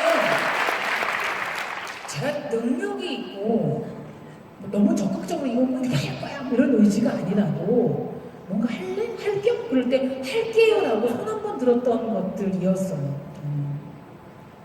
제가 이루었던 것은 그래서 그 이후로 강의도 다니고 원고도 쓰고 뭐를 해서 우리 남편이 사업 부도내서 쫄딱 망하고 쫄딱 망해서 친정엄마 집에 진짜 막 이렇게 세입자처럼 들어가가지고 집도 쫄도 없이 친정집에서 얹혀 지내는 분도 있고 우리 친정엄마가 치매 걸려서 내 소개도 다 받아내고 제가 돈 벌려고 새벽방송도 나가고 한 달에 9개 외부 원고 사고 같은 거 쓰고 이런 시절이 있었는데 그냥 꾸역꾸역 열심히 좋은 날 올 거야 좋은 날 올 거야 라고 믿었던 덕분에 지금은 방배동 설해마을에 제 명의의 제법 큰 평수에 집도 사고 예, 제 남편한테 저는 운전면허가 없으니까 외제차도 사주고 예, 그거는 제가 잘나가고 또 그거 딱 아무것도 아니고 엄청난 목표지향적인 게 아니라 일이 주어졌을 때 저는 거부하지 않았어요. 우리 남편 묻어놨을 때도 차버리지 않았어요. 받아들였어요. 우리 엄마 치매 걸렸을 때 똥 오줌 치우는 거 받아들였어요. 왜? 좋은 날이 올 거라고 믿었기 때문에. 그래서 여러분들도 여러분 스스로의 능력을 믿어보시는 거예요. 저도 제가 이렇게 마이크 들고 떠들 줄은 상상도 못했어요. 뻔뻔하게 텔레비 이렇게 계속 나올 거라고 상상도 못했어요. 그리고 우리 엄마네 집에 친정집에 가가지고 그렇게 찌그러져 있었을 때는 동네방네 부끄럽게 있었을 때는 제가 제 집을 갖고 좋은 데서 살 거라고 빚도 없이 살 거라고 생각도 못했어요. 근데 믿었어요. 잘 될 거야. 그리고 수첩에 적어놨어요. 제가 10년 동안 내가 꼭 하고 싶은 일. 근데 그때 뭐 거의 20년 전 일이지만 경향신문사 문화부장. 그때는 그것도 굉장히 큰 꿈이었어요. 그다음에 내 책을 내는 것, 책 내기 직전이었어요. 그 다음에 내 집은 아니고 내 방을 갖는 거였어요. 소재를 갖고 싶다. 근데 그 10개를 써놨는데 10개 쓴 거 가운데 80%는 이루어졌어요. 안 이루어진 거는 살이 빠지질 않아. 말이 줄지를 않아요. 줄이는 것들만 빼놓고 늘리는 건 다 했기 때문에 앞으로는 살 빼고 말 줄이고 뭐 이걸 살 생각을 하고 있어요. 그래서 여러분들도 여러분들의 능력을 좀 믿어보시는 게 굉장히 중요하다는 거예요. 그다음 이제 뭘 믿으셔야 되냐면 능력을 이제 뭘 믿으셔야 되냐면 여러분들의 가족을 믿으셔야 돼요. 가족이 굉장히 힘이 돼줄 거라고 믿는 게 아니라 여기 여성 사장님들이나 상업자님들한테 말씀드려 가족이 내가 없어도 잘 먹고 잘 살 거라고 믿으셔야 된다는 얘기예요. 네. 왜 워킹맘들이 집안일도 잘하고 돈도 잘 벌고 아이도 잘 키우고 남편한테 뭐 홍삼도 뭐 이런 거 중탕기 잡고 짜주고 팬티도 다려주고 집도 깨끗이 해놓고 봄 됐다고 커튼 막 드륵드륵하고 달아놓고 뭐 이거는 말도 안 되는 신화예요. 말도 안 되는 일이에요. 왜 그래야 되는데? 그 사람도 다 잘할 수 있어요. 그리고 완벽한 엄마, 훌륭한 아내가 그렇게 막 뒷바라지 잘하고 뭐 엄청나게 잘해준다고 되지를 않아요. 남편한테는 어마무시하게 잠깐 명품 사주고 자기는 막 청소하고 그다음에 알뜰한다고 남편 내복 입고서 막 여보 당신이 있던 거 다 이렇게 되면 우리 마누라 알뜰해 이럴 리가 없어요. 주여 저 사람이 내 마누라가 아닙니다. 뭐 이러고 싶을 정도로 싶을 거예요. 절대 그렇지 않다는 거예요. 아이들한테도 마찬가지인 거죠. 여러분 스스로가 행복하셔야 된다라는 얘기입니다. 좋은 아내, 좋은 엄마가 뭘까요? 좋은 아내는 본인이 행복한 사람이에요. 우리 마누라는 혼자서 잘 놀아. 행복해. 경제적 여유도 있어서 나한테 뭐 도움도 줘. 그리고 사회생활 하다 보니까 듣고 오는 얘기도 되게 많아. 이런 사람이 나한테 집에서 미저리 같이 사고 언제 올 거야? 몇 시에? 그돈 왜 돈 썼어? 카드 이상한 거 했네. 이거 아닌 것 같아요. 아무리 좋은 마음과 해먹여도 자식도 마찬가지인 것 같아요. 저는 이번 최순실 정유라 사건을 보면서 이 여자가 정말 정유라라는 애를 망쳤구나라는 생각이 드는 거예요. 자기 딴에는 좋은 엄마라고 생각했겠죠. 승마도 시켜줘. 이화여대도 보내줘. 올림픽에도 내보낸다고 해줘. IOC 위원 만들려고 오만 대통령한테까지 했는데 결국은 이 아이를 완전히 인격적으로나 사회적으로 다 망쳐놓은 나쁜 엄마가 됐어요. 과도한 욕심일 뿐이지 이 애가 진짜 뭘 잘하는지 뭘 하고 싶은지도 알려주지도 않고 어떻게 아예 학교를 안 보내요. 학교라는 게 꼭 공부만 하는 것도 아닌데 친구가 있겠어요? 걔가 분노를 하게 만든 게 애들이 한테 이상한 단어인데 아니라는 거죠. 아이도 글로벌 인재를 키운다고 영어 가르치고 중국어 가르치고 이제 그 시절이 지났어요. 다 통역기 번역기 나오기 때문에 그거 잘하는 게 아니라 어느 지역에 떨어뜨려놔도 그 나라 사람이랑 소통이 잘 되는 사람, 이 사람이 얘기하면 믿고 싶어 걔 됐고 이런 사람인 거지 뭐 공부 잘하면 절대 아닌 거예요. 또 아이들도 원하는 게 그런 엄마니까 전혀 아닌 거죠. 저는 박혜란 선생님이라고 가수 이적 씨의 엄마인데 아들들을 다 서울대학교 3명 보내서 한 명은 건축가, 한 명은 가수 이적, 한 명은 MBC 드라마 PD를 만들었는데 정말 이분은 학원도 안 보냈었고 심지어 막내 아들이 고3일 때는 연변대학교에 교환교수로 가 있어서 고3짜리가 지 도시락 싸면서 형 도시락까지 챙겨주고 엉망진창으로 키웠는데도 잘 거다라는 거 책을 써서 냈어요. 뭐 사랑하고 그런 애들인가라는 책. 근데 저랑 친해서 얘기도 많이 하셨지만 그 가운데 이분이 인용한 독일 아동심리학자 글이 너무 와닿았어요. 저는 뭐든지 저한테 유리한 것만 받아들이기 때문에 뭐라고 돼 있냐면 엄마가 너무 깔끔하고 집안 정리를 완벽하게 해놓는 집 애들이 상상력이 발달되지 않는다는 거예요. 인공지능하고 가장 결정적으로 차별되는 건 상상력이거든요. 앞으로는 살아갈 수 있는 힘은 상상력의 힘이라고 생각해요. 근데 애들은 상상 안 생기죠. 왜? 다 정리정돈 잘 됐으니까 어디 가서 머리를 쓸 일이 아무것도 없어요. 그냥 이 사람이 뭐 있고 깨끗하고 뭐 그리고 야 더러워 묻히지 마 움직이지 마 소파에서 내놓지 마 이렇게 되는데 애가 뭘 어떻게 하겠어요. 근데 저희 집처럼 막 엉터리 집안 같으면 대충 약간 지저분해서 면역력이 생기기 때문에 잔병에 걸리지도 않고 그다음에 엄마 어디 있어? 물어보면 저는 늘 한결같은 답을 하죠. 네가 찾아봐. 그래서 막 돌아다니느라고 적절한 운동이 되고 그다음에 말도 안 되는 곳에서 이상한 물건이 나타 깜짝깜짝 놀라면서 뇌에 자극을 받고 그리고 애를 제가 약간 오랫동안 이제 방치를 해두죠. 방치라기보다 저 신문사 나가고 뭐 에너지도 없는데 혼자 있으면서 생각하는 시간이 되게 많았어요.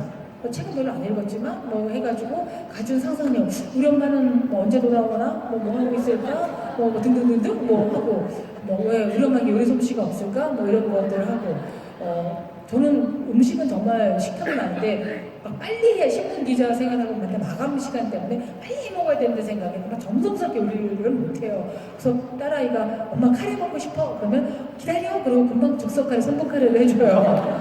그래서 우리 아이는 카레에 가루가 있다는 걸 초등학교 4학년 때 고모네 집에 가서 처음에 알고서 깜짝 충격을 받고 유라야 카레 해줄게 그러면서 우리 시누이가 카레 가루를 푸는 걸 보고 어머 왜 이런 짓을 하세요? 전자레인지 돌리면 되잖아요. 그랬다가 형님이 너 이런 카레 안 먹어봤니? 그래가지고 그러나 저는 돈을 잘 벌기 때문에 주말이면 카레 고급 카레 인도 전문점에 들어가서 먹이면서 예 카레의 세계는 이렇게 넓고도 깊어요. 우리 곧 돈 벌어서 인도도 가자.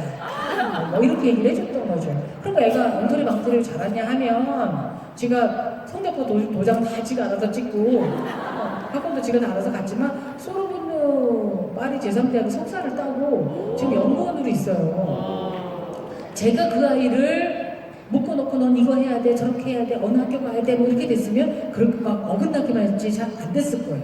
그리고 또 엄마 요리 솜씨가 없다 보니까 미각의 식민지가 되질 않았어요.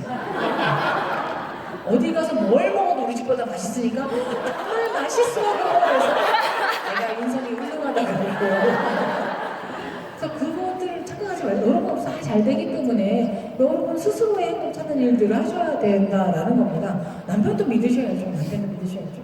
내가 이렇게 죽기 살기로 사업하느라 바빠 정치 없는데 돈 벌어 이 남자가 잘 차리고 나서 딴 여자 만나는 거 아니야? 뭐 걱정하실 필요가 없어요.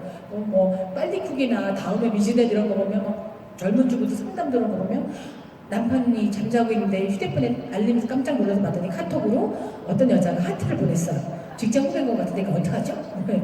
댓글들이 또 너무 웃겨요. 100%네요, 100%. 바람입니다. 당장 화면 캡처하시고요. 재산권부터 확보하세요. 이렇게 되는데 그 하트 하나 날려서 이혼하면 살아남을 대한민국 남자 별로 없어요. 네. 근데 그게 그런 남편의 바람은 부인의 눈물과 기도와 부족으로 가라앉질 않아요. 남자들은 본인이 벼락을 맞아야 깨우쳐요. 남자란 종족을 이해를 하셔야 돼요. 부부끼리 사업을 하신 분들 많으신데 특히 화합이 잘 되겠지만 늘 같이 하다 보면 뭐 이렇게 이쁘겠어요. 네? 가족이란 존재는 남이 한 번이면 내다버리고 싶은 존재라는 걸 알고 있는데 그런데 이건 아셔야 돼요. 슈바니츠라고 독일의 유명한 문화 심리학자가 쓴 남자라는 책에 보면 저도 그 책을 읽고 남자가 이런 종족이구나 놀랐는데 보면 남편은 여자친구가 아니에요. 아무리 소울메이트네 베스트 프렌드나 해도 여자친구랑 나눌 수 있는 대화를 남자는 이해를 못해요. 도깨비 너무 재밌지 않게 공유 터틀력 너무 괜찮지 코트 괜찮지 이런 얘기가 남편이랑 돼요 그게? 코트 괜찮지 그럼 왜 나 사주려고? 당치도 않죠. 얼굴과 몸이 다른걸? 근데 남자란 존재는 겉에는 왕의 가면을 쓰고 있지만 이 속에는 소년 아기가 들어있어요. 자존심이 가장 중요한 거. 왕의 자존심이 제일 중요한 거. 근데 부인들이 이 소년을 건드려요. 항상 왕으로 대접해 주셔야 된다는 거예요. 왕이 아닌 거 뻔히 알지만 우리가. 예. 형제구잖아요 남자. 왜 소년이 아닌 소년이 있어요. 그래서 여성 심리, 아동 심리는 있지만 남성 심리 책은 없어요. 왜? 아동 심리가 남성 심리예요.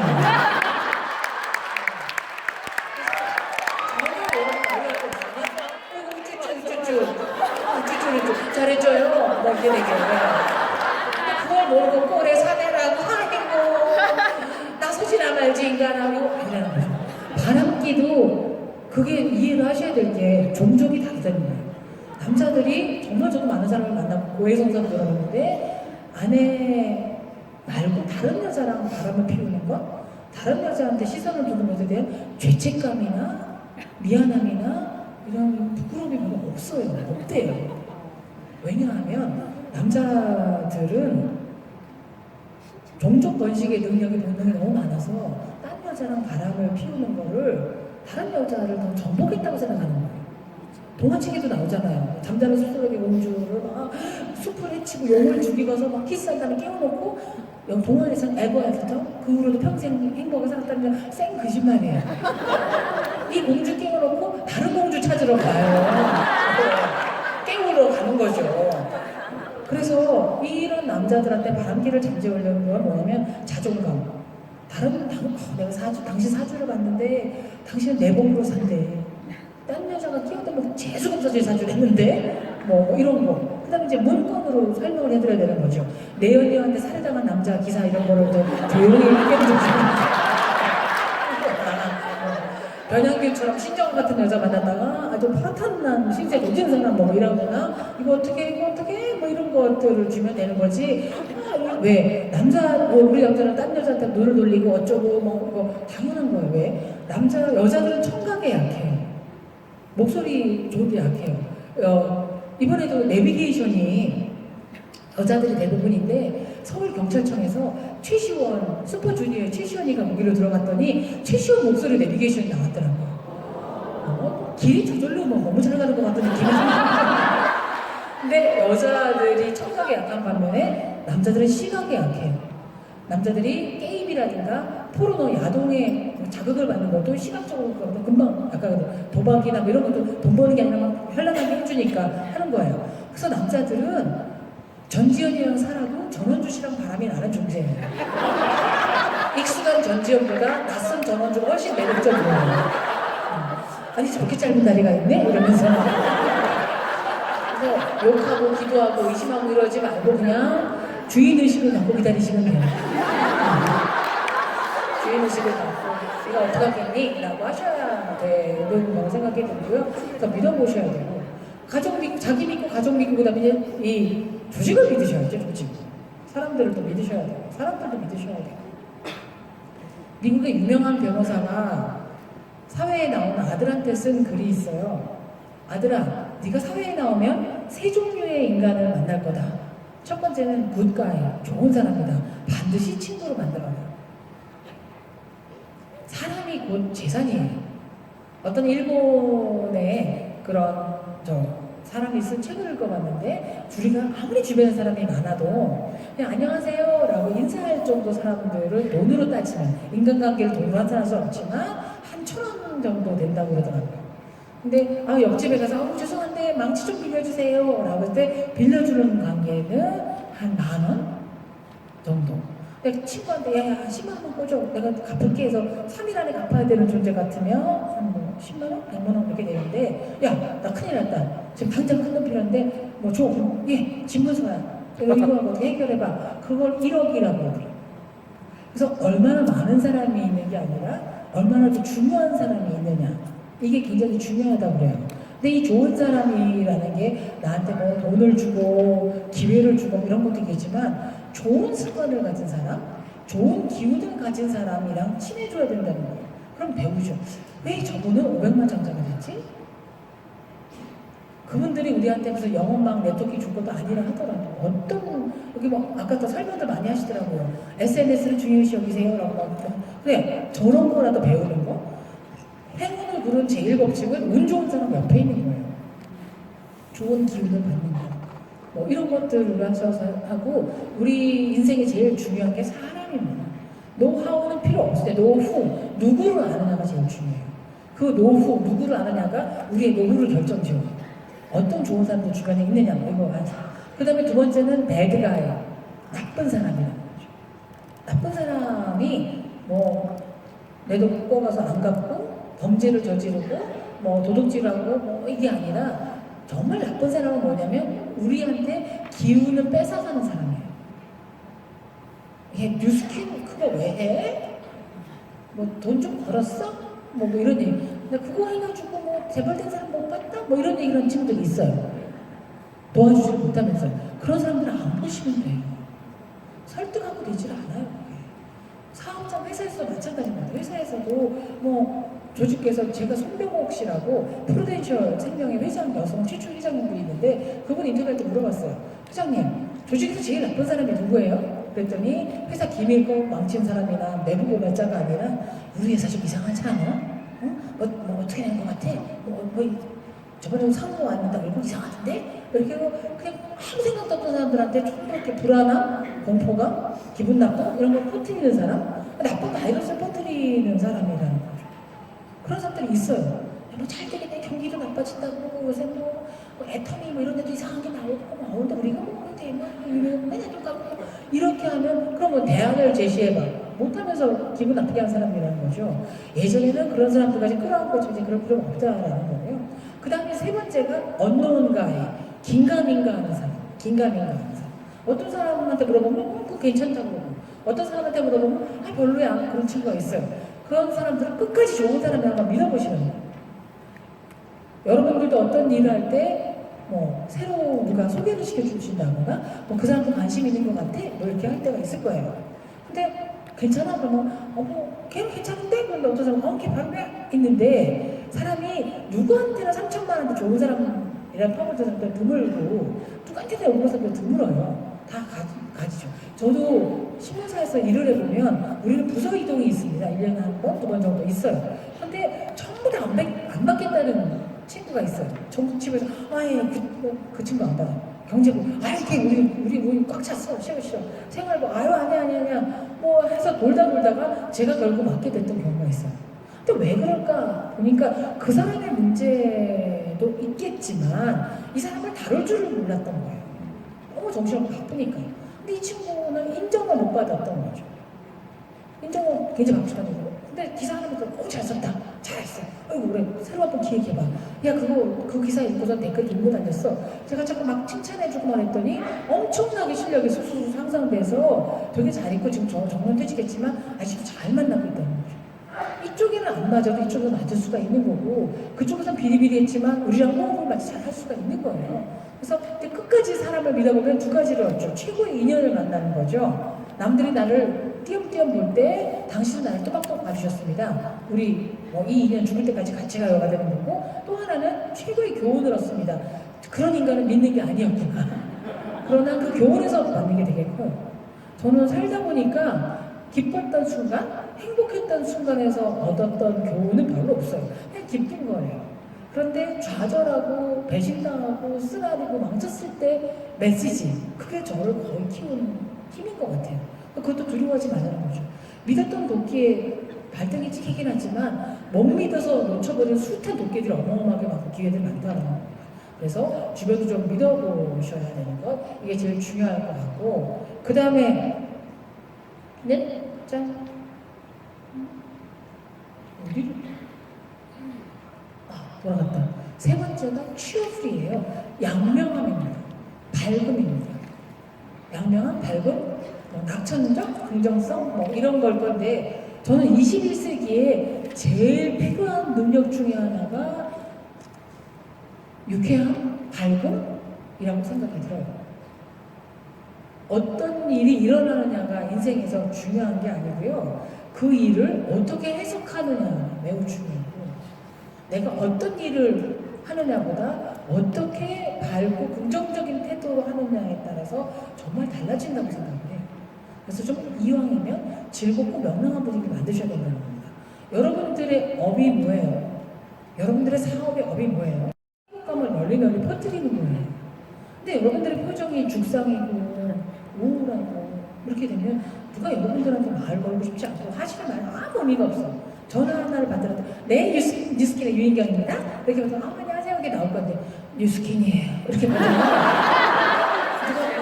이게 뭐지 이렇게 될 거라는 거죠. 그런데 이게 일단 잘 명랑한 분위기를 리더들이 만드셨을 때 얼마나 변하는지를 좀 보여드릴게요. 짠! 왼쪽에 있는 사람이 잭 웰치예요. 이라고 세계적인 그룹의 회장이어서 한때는 식스 시그마 운동도 펼치고 무슨 경영의 그루라는 평인데 지금 정년퇴직해서 글 쓰고 강연 다니고 이렇게 합니다. 근데 전 세계 주위를 돌아다니면서 이 사람들이 물어보는 게 애로사항이 뭐예요? 개선점이 있으면 말씀해 보세요. 전년 동월 대비 영업 실적은 어떻죠? 이런 거는 거의 안 묻는다는 거예요. 가장 많이 묻는 질문이 뭐냐면 이 팀에서 가장 최근에 한 파티가 뭡니까? 어떤 파티를 합니까? 물어보는 거예요. 근데 무슨 상을 타고 신나는 일이 있고 좋은 일이 있어야 파티를 한다고 생각하는 건 편견이라는 거죠. 기분 나쁠 때, 우울할 때, 꿀꿀할 때, 야야야, 이거 우리 한번 분위기 바꾼 차원에서 한번 으쌰으쌰 한번 해보자. 이게 되게 중요한 거예요. 현대 자동차에서 여자로서 최초로 세일즈 파트, 홍보나 마케팅도 아니고 세일즈 파트에 상무가 됐던 김하자 씨라는 분을 제가 인터뷰했던 적이 있어요. 근데 자동차 세일즈는 다 힘들긴 하지만 유난히 거칠고 터프하고 되게 힘든 조직인데 정시 가문도 아니고 정시 며느리도 아닌데 어떻게 상무까지 올랐냐고 대단한 학벌이 있는 것도 아니에요. 그냥 국내에 조촐한 여대를 나오셨더라고요. 그래서 물어봤더니 저는 그냥 우리 팀워크를 되게 존중했어요. 자동차 팔다 보면 계약이 어그러지는 일도 많고 버스 20대 주문을 했던 사람이 안 산다 그러기도 하고 진상공도 많고 막 그랬는데 그때마다 회식을 하면 막 스트레스 받아갖고 술을 많이 마시는데 회식한 다음날 꼭 그분이 해장국을 끓여갔답니다.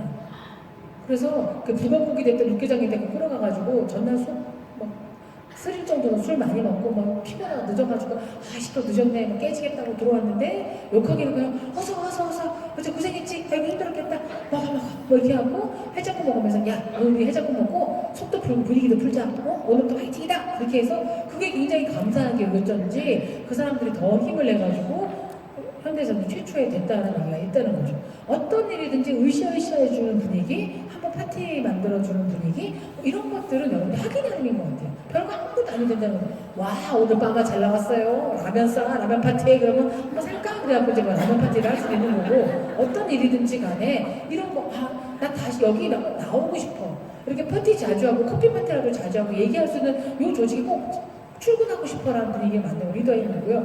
오른쪽에 있는 사람이 허브 캐너라고 미국의 사우스웨스트 항공사를 만든 사람이고 지금도 회장이에요. 근데 되게 무섭게 생기고 지금 되게 재미있고 웃긴 사람이어서 연말 파티 때 엘비스 프레슬리 복장 입고 막 개다리 춤을 추기도 하고 회사 직원들 이름 다 알아갖고 누구나 인사하고 그렇게 만들었는데 사실 9.11 사태 이후에 미국의 항공 산업이 되게 내리막길을 걷고 있고 경기도 안 좋고 막 이랬을 텐데 이 사우스웨스트 항공사는 미국 국내선만 다니는 저가 항공입니다. 그런데 구글과 더불어서 미국의 청년들이 가장 가고 싶어하는 회사 중에 하나예요. 왜냐하면 이 허브 캐머 회장을 비롯한 직원들이 되게 분위기가 너무나 밝아요. 여러분들 뭐 저 썰리 허드슨 강의 기적이라는 영화를 보셨는지 모르겠지만 실화잖아요. 새 한 마리가 날아들어가고 비행기가 뭐 사고를 날 수 있는 상황이기도 한데 뭐 테러가 날 수도 있고 불길한 예감만 마치 못하죠. 그런데 이 항공산업을 신나게 하시는 건 뭐냐면 사실 저는 지금은 뭐 차 타고 왔지만 비행기 타고 출장도 많이 가고 뭐 한국이건 뭐 외국 많이 가는데 대한항공이나 아시아나 타면 참 별로 기분이 안 좋아요. 왜 안 좋으냐면 서비스가 나쁘다는 게 아니라 스튜어디스들이 너무 이쁘고 날씬해요. 그래서 팔도 너무 가늘어갖고 제 짐 좀 올려달라는 얘기를 못하겠어요. 내 팔뚝이 더 굵은데 그냥 내가 엄청 많지. 그리고 너무 비장해. 안녕하세요 여러분. 제주까지 모시고 갈 누구입니다. 사두어깨는 아래, 구명조끼는 뭐 위에, 비상구는 뒤에 있습니다. 그래서 너희들 조금 있으면 죽어? 뭐 꼭 그렇게 들리는 것 같아요. 근데 여기는 저가항공이어서 자리가 지 마음대로 앉게 돼 있고 막 그런데 가끔 짐칸에 스튜어디스가 들어가 있어요. 그래서 짐 떨라 그러면 까꿍 저 좀 꺼내주세요 이렇게 하기도 하고 여러분들 뉴욕까지 모시고 갈 오늘의 스튜디오스 메리 누구입니다. 제 이름 외워두셔야 돼요. 뭐 왜요? 그러면 제 이름 모르면 이따 안 내려드릴 거예요. 그러면서 메리만 외우고 옆 사람한테 인사하셔야지 음료수 드릴 거예요. 아이고 안녕하세요. 뭐 저 덴버에서 온 잭이에요. 저는 오하이오에서 뭐 누구야. 뭐 나중에 이메일까지 교환하게 되고 게임도 시키고 그래서 다음에도 꼭 이 비행기 타고 싶어 이렇게 됐다라는 겁니다. 근데 왜 즐겁고 뭐라는 분위기가 생기냐면 세상이 너무 복잡하거든요. 그래서 4억 만년 우리 인생도 너무 복잡하고 심란합니다. 영국의 어떤 석학이 분석을 해봤는데 2017년 3월 하루치 신문, 우리나라 신문만이 아니라 뭐 경향신문만이 아니라 뉴욕타임스건 뭐 프랑스의 르몽드 지구건에 하루치 신문에 실리는 정보의 양이 200년 전 영국의 지식인이 평생 습득했던 정보의 양이랑 비슷하답니다. 하루치 신문에 실리는 정보. 아니 그때 200년 전에는 영국에 무슨 텔레비전이 있어요. 라디오가 있어요. 휴대폰이 있기를 해요. 뭐 컴퓨터가 있어요. 그냥 날 밝으면 되고 뭐 성경책 읽고 오전 몇 개나 읽고 그냥 동네 사람들 얘기 나누고 이게 다잖아요.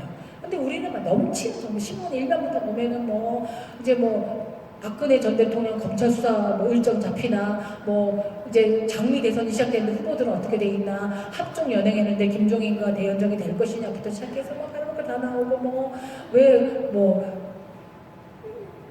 드라마에서 고소영이는 또 뭐 제법 아줌마 연기자로 변신 뭐 이런 거 그렇게 다 나오게 돼 있어서 머리가 아파 죽겠는데 종이신문 안 보신다 하더라도 뭐 종편 켜고 하루 종일 뭐 대통령이 어쨌네 누가 어쨌네 뭐 고영태가 어쨌네 별별 얘기 잘 정신 하나도 없죠.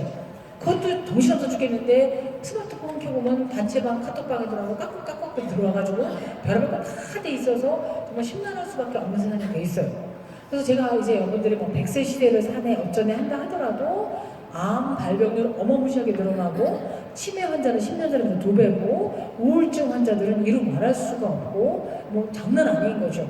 그래서 제가 암으로 굉장히 유명한 황성주 박사를 만나서 인터뷰를 다 물어봤어요. 선생님, 아니 평균 수명도 이렇게 늘어나고 의학기술이 발달되어 있는데 암은 왜 이렇게 많아요? 50이 넘으면 5명 중에 1명 정도는 암 환자인 것 같아요. 제 친구들도 옛날에 그렇게 잘난 척하고 나 이번 뉴욕 학교에 갔다 왔어. 나는 파리 출장 그리고 잘난 척하고 막 이런 친구들이 요즘 만나면 넌 어디 혹 있니? 난 자궁이야. 난 갑상선이야. 호프리 아줌마들이 돼 있고 맨날 병원에 다니는 게 일일 정도가 됐어요. 그래서 물어봤죠. 선생님, 암에 안 걸리는 체질은 없습니까? 근데 그분 하신 말씀이 암에 안 걸리는 체질은 없대요. 우리 몸은 암밭이어서 어느 밭에 물이 묻을지를 알 수가 없다는 거예요. 그래요? 그랬더니 근데 다만 암에 안 걸리는 기질은 있는 것 같다는 거예요. 그래서 어떤 기질이 암에 안 걸립니까? 그랬더니 아직까지 국제암학회 보고된 바에 따르면 정신방야가가 암에 걸렸다는 보고서는 한 건도 본 적이 없대요. 그리고 일단 치매에 걸리고 나면 암에는 안 걸린대요. 그래서 왜요? 그랬더니 정신박약하나 치매 환자는 뇌를 작동하는 시스템이 전혀 다르답니다. 정상이나. 기본적으로 말씀드리면 스트레스를 안 받는데요. 그 사람들이 영업 실적 걱정하겠어요. 네? 무슨 뭐 어떤 인간이 괴롭혀서 속상하겠어요. 승진 걱정을 하겠어요. 아파트 평수들이 걱정을 하겠어요. 내 새끼 서울대를 가야 되나 말아야 되고 아니잖아요. 전방은 날씨 좋고 맛있던 거 먹고 그리고 행동하면 끝인 거예요. 네. 그래서 이 스트레스라는 게 암에 이건 오만 스트레스의 주범인데 근데 스트레스가 뭘까요? 스트레스는 남이 주는 게 아니라 우리가 받는 거예요. 우리가 받는 거예요. 어떤 분은 남편이 치약을 중간부터 짠다고 이게 또 중간부터 짜고 근데 아니 중간부터 짠다고 치약이 쥐약되는 거 아니잖아요. 아니 이 인간은 그냥 못 고치는구나. 그리고 내가 뒤에서 쭉쭉 짜면 되는 거죠. 근데 어떤 사람들은 또 그런 거 아무렇지도 않은 사람들 되게 많아요. 저 같은 경우에 정말 스트레스에 둔감한 성격이에요. 남들이 괴로워하지 저는 뭐 묻히고 다녀도 거기 묻었어요 그래도 빨 거예요. 뭘 끝이에요. 예. 오늘 여러분이 좀 이상하다 모르겠지만 아무렇지도 않아요. 이게 신문이 흐트러져 있는 것도 전혀 거슬리지가 않아요. 다음에 치우면 되지 뭐 이렇게 되는 거지. 그러면 각 맞추고 그건 이제 성격이죠. 근데 남으로부터 받는 스트레스는 본인이 생활 방법은 알겠지만 굳이 스트레스를 사서 받을 이유는 없잖아요. 근데 그 스트레스를 언제 받나 봤더니 두 가지예요. 첫 번째는 남이랑 비교할 때 봤어요. 남이랑 비교할 때. 저 사람은 벌써 다이아몬드야? 저 사람은 나랑 아까 물어봤더니 나랑 동갑이라는데 왜 이렇게 얼굴 팽팽해? 뭐 맞은 거야? 이렇게 되고 하는데 아무 상관없지만 요새는 비교를 안 할 수가 없게 됐어요. 그러니까 한병철이라고 독일에 유명해서 활동하는 철학자가 쓴 피로사회, 초롱사 이런 책에도 나와 있지만 이제 SNS가 돼갖고 모든 다른 사람들의 일상이며 생각이 너무 들어가요. 단체방 들고 들어보면 별별 게 다 들어와 있어요. 그럼 훅훅 가만히 평정심을 가지려도 열을 받게 돼 있는 거죠. 뭐야 얘? 그러면 3월에 떠나본 파리 여행 에펠탑 앞에서 사진 막 찍고 남편이 결혼기념이라고 반지 사줬어요. 그러고는 쫄래쫄래 찍고 우리의 이번에 서울대 수시로 들어가서 축하 이렇게 찍고 보내고 주말에 즐기는 브런치예요. 어느 호텔에서 이렇게 되면 열 맞죠. 파리를 갔어? 나는 파리 크루아상 빵도 비싸서 못 먹는데 젠장? 에이? 뭘 생각이 들기도 하고 남편이 결혼기념일 이따만 반지를 사줘? 우리 남편은 선물은커녕 여보 결혼기념일이야. 그럼 나온다음에 뻔해요. 넌 결혼해서 좋냐? 이따 얘기해요. 당연히 안 좋죠. 당연히 안 좋죠. 우리 자식은 서울대를커녕 서울에 있는 학교도 가고 등등등하고 주말에 브런치 평일에 그렇게 늦게 일어나던 인간이 주말마다 벌떡 일어나고 집밥 좀 먹자 이따 얘기하면 저희가 죽이고 싶다는 생각이 드는데 한번 호흡을 가다듬고 생각을 해보세요. 누가 그렇게 파리 밀라노로 엉덩이를 돌아다닙니까? 그 사람도 평생에 한 번 가서 다랑질한 건데 아이고 갔나 보다 다음에 돈 벌면 가면 되겠지 이렇게 좀 여유가 있으셔야 돼요. 그럼 남편이 결혼기념일 있다고 반지 사줬다고 프로할 이유가 아무것도 없어요. 왜? 여기 남자 사장님도 많이 계시지만 남자들의 뇌에는 기념일 방이 없어요. 자기 생일도 몰라서 화이트데이는 뭐는 지켜주는 것도 그것도 다 무슨 카드 회사에서 화이트데이입니다? 이러고 오기 때문에 그런 건데 그럼 자기 생일도 몰라고 미역국이라면 오늘 왜 미역국이야? 그래서 당신 생일이라고 미역국 이렇게 모르는 분이 결혼기념일하고 이따만한 반지 사줬다는 건 이따만큼 나를 사랑한다기보다 이따만한 잘못을 저질렀을 경우가 되게 많아요. 딴 여자를 만났다라든가 시댁에 나 몰래 큰 돈을 줬다라든가 여동생 차 사는데 계약금을 냈다 이건 부모할 필요도 없고 무슨 서울대 들어간다고 다 호강시켜주는 것도 아니에요. 우리 오빠들이 학벌이 필요 없이 좋아요. 다 무슨 경기에 서울대 나오고 헐렁대 나오고 다 하는데 정작 우리 엄마 치매에 딱 걸리고 나니까 그 똑똑하던 아들들은 엄마 안 모시고 성균관대학교 나온 제가 다 모시더라고요. 그래서 그거가 다 하는 것도 아니라는 생각을 하셔야 된다는 거죠. 제가 기자여서 너무너무 감사한 것 중에 하나는 정말 별분들을 다 많이 만나봤는데요. 영국의 엘리자베스 여왕도 만나봤고 잠깐 인사하는 모임에서 만나봤죠. 살인자도 만나보고 대통령들도 저 박지만 씨가 제 초등학교 1년 선배여서 5, 6학년들 임원들 청와대 초청해서 가서 박지만 씨 인사도 하고 그 후로는 기자들 다 만나보고 파리에서 다 만나봤는데 숱한 사람을 다 만나봤지만 인품이 되고 관운이 좋고 재산도 있고 가정도 화평하고 용모도 되는 분은 본 적이 없어요. 다 뭔가 하나는 결여돼 있어요. 찌그러져 있는데 우리는 그분이 갖고 있는 뭐 하나만 보고 너무 좋겠다 너무 좋겠다 이러는 거예요. 얼마 전에 한 작년 말쯤에 카카오톡에 돌아다니는 글이 있었어요. 어떤 남자가 쓴 글이래요. 짧게 인용해드리면 그거예요. 아, 예. 밤이 깊었는데 잠이 안 와서 몇 글자 적습니다. 저는 사업을 하는 남자인데 우리 아버지는 지금 사경을 헤매셔서 거의 식물인간 상태시고 제 여동생이 3명인데 한 명은 자살하고 한 명은 지금 이혼 소송 중입니다. 그리고 저도 이혼했는데 제 전부인이 연예인이랑 스캔들이라서 마음이 시끄럽고요. 내년에 경기도 안 좋다는데 뭐 저도 어떻게 될지 잘 몰라서 답답해서 몇 글자 적었습니다. 예, 삼성의 이재용 원림 이렇게 써 있었어요. 우리가 지금은 뭐 교도소에 가 있지만 그 당시 정말 잘 나갔던 거 영업 실적 몇 조였는데 우리가 생각할 때는 저 사람이 약정 기간도 안 따지고 갤럭시 휴대폰 쓸 거고 신라 호텔 가서 맨날 불도장 먹을 것 같고 에버랜드 가가지고 맨날 놀 것 같고 이렇지만 정작 내면을 보면 그렇다는 거죠. 문 열고 들어가 보면 204호나 502호는 똑같아요. 제 친구가 문학 박사하고 남편이 철학 박사여서 제가 물어봤어요. 니네 부부 대화는 그렇게 문학적이고 철학적으로 하니? 그랬더니 무슨 소리니? 우리 남편이 변비인데 어쩌다가 변 잘 나오냐? 내 똥 잘 나왔어! 뭐 이런 얘기를 한다는 거예요. 다 똑같은데 남들 부러워하고 할 이유가 없다는 거고요. 그래서 제가 아까도 말씀드렸듯이 이 21세기가 굉장히 혼란스러워서 이게 상식이고 뭐가 진리고 라고 말하기가 어려운 세상이에요. 그렇잖아요. 뭐가 정상이고 비정상이죠? 제가 전라남도 끝부분에 있는 학교에 자원봉사차 강의를 하러 갔는데 교장 선생님이 당부의 말씀이 있대요. 그래서 뭔데요? 그랬더니 부모님 얘기를 좀 안 했으면 좋겠대요. 아니 학생들도 부모님 얘기를 안 해요. 그랬더니 여기서 온전하게 자기 낳아준 부모랑 살고 있는 애가 3분의 1도 안 된대요. 결손 가정이거나 조손 가정에서 할머니 할아버지가 대신 맡아 있거나 이런 거여서 3분의 1이 우리가 흔히 생각하는 정상이라고 하면 그렇잖아요. 그리고 옛날에는 누가 이혼했다 그러면 이혼했대 이랬는데 요즘은 이혼해도 너무 좋겠다 했어 너 여기 있다 바뀌어 두 집 건너면 당연한 거고 뭐 하나도 이상하지 않은 세상이 됐어요. 그렇잖아요. 그리고 뭐 홍상수 김민희 뭐 불륜 날리는데 남자들 부러워 죽어요. 홍상수 젊어진 거 봐라 젊어진 거 봐라 용됐더라 김민희 만나서 있다고 얘기도 하고 이게 달라졌다라는 거죠. 그런데 확실한 거 하나 중에 하나가 세상에 아무리 달라지고 해도 한 것 중 하나가 고통 총량의 법칙이 있는 것 같다라는 고통 총량의 법칙이 인생을 살면서 우리가 받아야 될 고통 주머니가 다 있어요. 어떤 사람은 빨리 쓰죠. 고아가 됐다든가 뭐 어떤 사람은 중간에 강원래 씨처럼 뭐 사고가 나서 하반신 마비가 된다든가 어떤 사람은 잘 나가다가 최순실이가 누구고 저렇게 말년이 망조가 된다든가 있지만 고통 주머니를 안 쓰고 가는 사람이 없어요. 그걸 당연히 받아들이시면 빨리빨리 써버리자. 어떤 어려운 일이 있으면 왜 내가 이 일을 겪어야 돼가 아니라 빨리 이 일을 겪어야 천둥번개가 잘 무지개가 뜬다라는 것을 좀 아셨으면 하는 생각이 들고요. 그 다음에 스트레스 받는 요인이 뭐냐면 모욕을 당할 때입니다. 모욕을 당할 때. 경멸 어린 말, 모욕이나 지적지적은 못 견디죠.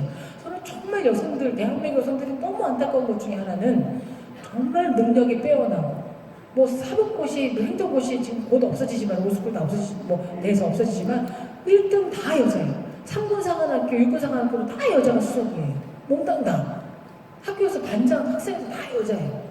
우리 신문사도 시험치면 1등부터 10등이 다 여자예요. 그런데 왜 교장, 뭐 장관 다 남자들이 할까요? 신문사도 편집부장 대부분 여자일까요? 능력이 부족한 게 아니라 여자들은 지적을 받거나 모욕을 당하면 못 견뎌요. 남자들은 야 이 새끼는 왜 기사를 제대로 못 썼냐? 아야 지금 새끼 뭐 바보 같은 기사 쓰는 게 내가 네 기사보다 눈이 빠진 줄 알았다 이렇게 얘기해요. 아유 다시 쓰겠습니다 이렇게 돼요. 근데 혹시나 여기자한테 야 이 누나 너는 기사를 못 따라서 놀아버린 거예요. 그리고 남자들한테는 아니 국장이 아까 이 파란색 쓰지 말라 그랬잖아. 이거 좀 고쳐. 예 알겠습니다.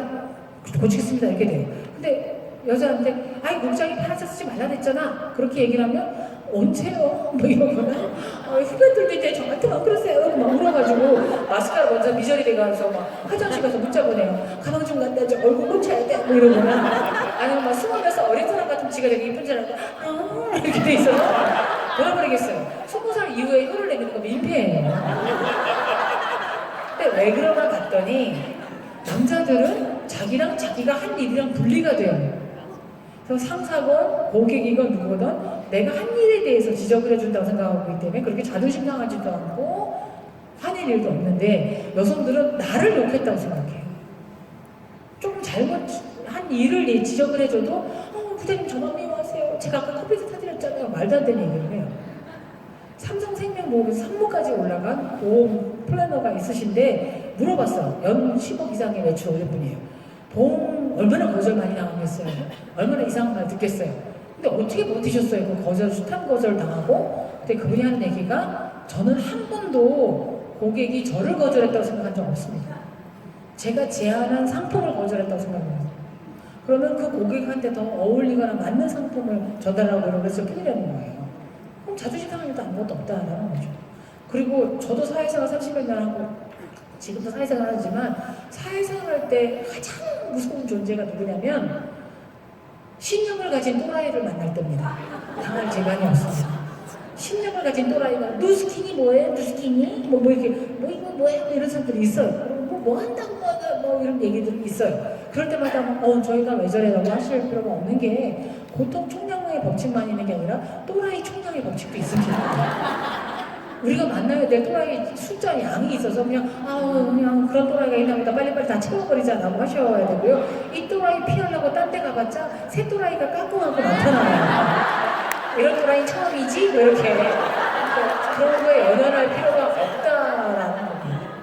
우리는 한 번 태어난 인생인데 조물주가 만들었건 하나님이 주었던데 제가 이제 한 번 태어나기는 제 의지대로 태어났지 않았지만 제 삶의 과정은 우리가 우리 의지대로 결정을 하고 선택을 하고 일을 할 수가 있는데 어떻게 우리 삶을 귀찮아, 싫어, 몰라, 안 할 거야, 짜증나 이렇게 구질구질하게 보내실 건지 와 재밌다, 괜찮겠다, 해보자, 가보자, 한번 해보지 뭐 까짓 거 신나는데? 재밌는데? 이거 상품 나왔어?